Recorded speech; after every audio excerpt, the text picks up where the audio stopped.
শীতকাল সম্পর্কে একটা এরকম বর্ণনা আছে, যখন কঠিন শীত আসবে তখন ওই শীতটা থেকে একটা আশ্রয় প্রার্থনা করতে হয় আল্লাহর কাছে, আল্লাহ এই কঠিন শীত থেকে আমাকে বাঁচাও। কারণ কি জানেন? কারণ হচ্ছে জাহান্নাম বছরে 2টা নিঃশ্বাস ছাড়ে। কয়টা নিঃশ্বাস? 2টা।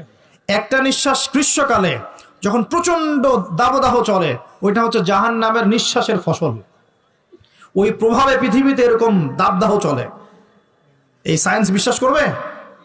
করবে না। ওর বিশ্বাসের আমার যায় আসে না। আল্লাহ পাক বলেছেন সত্য, রাসূল বলেছেন সত্য।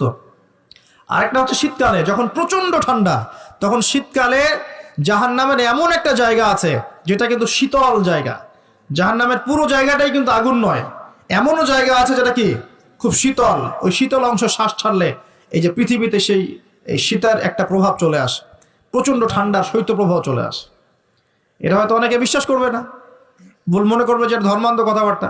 হাদিসে আছে নবী সাল্লাল্লাহু আলাইহি ওয়াসাল্লাম বলেছেন, কে সত্যবাদী? এই পুরো সভ্যতা না রাসূল সাল্লাল্লাহু আলাইহি ওয়াসাল্লাম?